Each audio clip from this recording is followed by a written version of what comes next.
and welcome to the Essentia Health. I'm Fadel Nammour.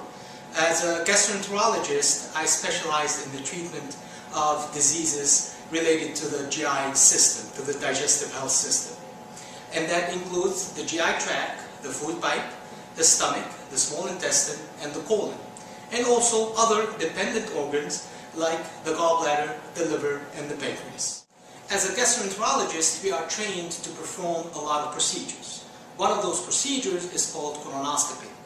Colonoscopy is considered as the preferred method for screening for colorectal cancer. Remember, colorectal cancer is the third leading cause of cancer death in the United States. It affects women and men equally and usually starts with a little polyp in the colon. Once we find and identify this polyp, if we remove it, we have 90% chance of preventing this disease.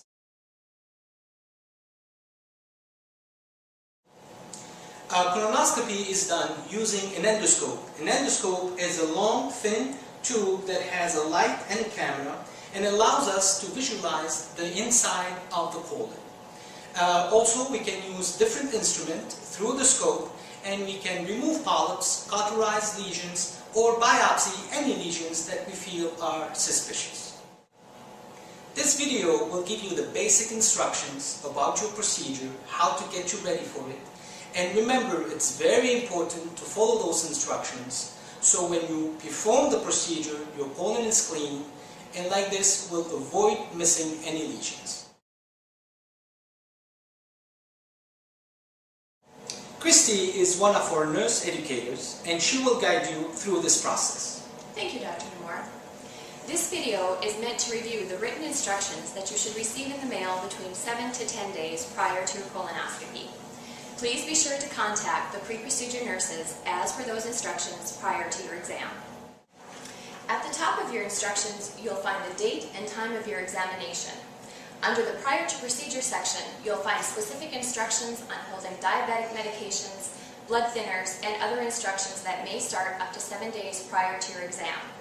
When you place your pre-procedure call to the education nurses, they can help you to determine which of your medications fall into these categories. Our gastroenterology department uses over-the-counter products for your colonoscopy prep.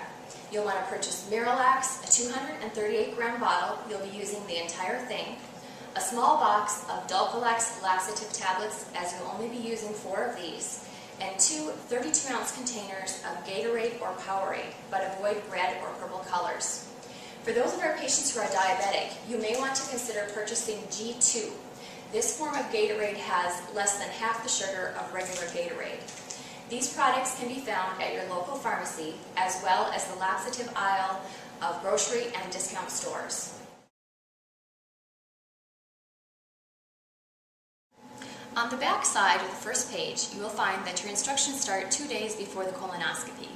On this day, you'll want to drink at least 8 glasses of water throughout the day and follow a low-fiber diet.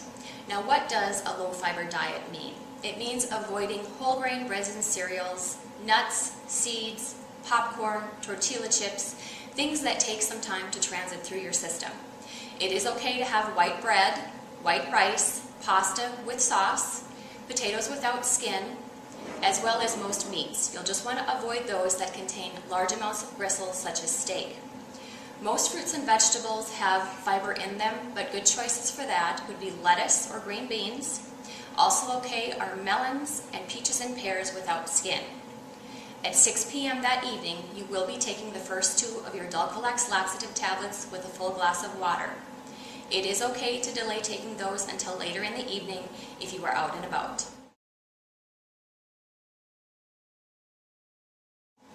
The day before the colonoscopy is the day that most patients find to be the most challenging. On this day, you will need to be on a clear liquid diet all day with no solids. The more liquid you drink this day, the better prep will be and the better you will feel. Liquids that you may have this day include water, chicken and beef broth, clear juices, lemonade, pop, including the colas, sports drinks, coffee, tea, popsicles, and Jell-O. Avoid any red or purple colored liquids, no juices with pulp, and no dairy products. Our diabetic patients may want to remember that you will need to drink more sugared liquids than usual on this day, as you will not be getting any sugars from your food. On this morning, you'll want to mix your Miralax and Gatorade together and refrigerate it. There are a couple of different ways to do this. You may want to pour a little bit of the Gatorade out and make room for the Miralax, pouring half of it into each bottle, or use a larger container. The Miralax should dissolve easily in your Gatorade and leave very little change in the taste. At 6 p.m. the night before your exam, you'll begin the major part of your colon prep. Please be sure to be home when you start this portion, as bowel movements will become numerous and urgent. At this point, instructions will begin to differ for those patients having a colonoscopy prior to 12 noon and those patients having the colonoscopy after 12 noon. For those patients scheduled prior to 12 noon, you'll begin at 6 p.m. with an 8-ounce glass of your Miralax Gatorade every 15 minutes until the first bottle is completed, then begin the second bottle and do the same thing. 1 to 2 hours after your liquid is completed, take 2 Dulcolax tablets, and you may drink fluids up until 12 midnight. For those patients scheduled after 12 noon, you'll want to start at 6 p.m. with the first 32-ounce container of Miralax Gatorade, and again drink a glass every 15 minutes until it's completed. 1 to 2 hours after that, you'll take your 2 Dulcolax tablets, and you may continue to drink liquids throughout the night. Your second 32-ounce container of Miralax Gatorade needs to be drank the morning of your exam, but you must be done with that by 7 a.m. with nothing more to drink after that time.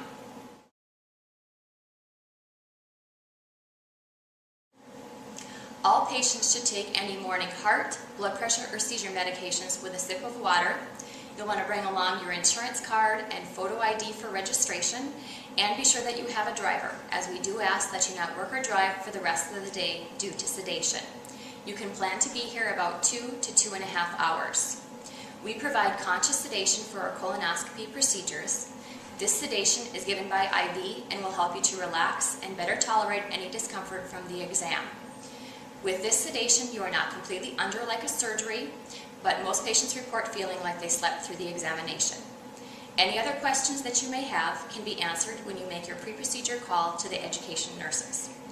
Dr. Nammour will now review a few of our most frequently asked questions regarding tolerating the prep.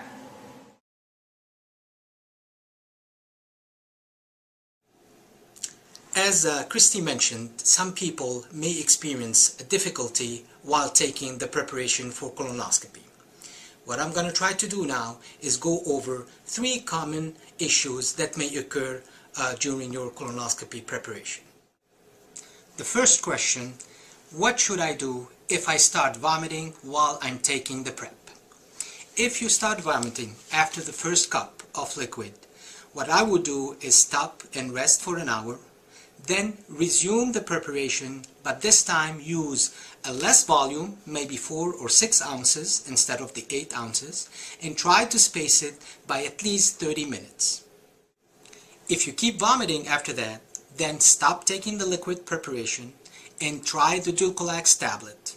If you have a bowel movement and it's liquid, then you can keep your appointment. If you don't have a bowel movement, or if you find pieces of stool in your bowel movement, then I would recommend to call us in the morning so we can reschedule your appointment and try you on a different preparation. Question number 2. What should I do if I start vomiting after I finish my prep?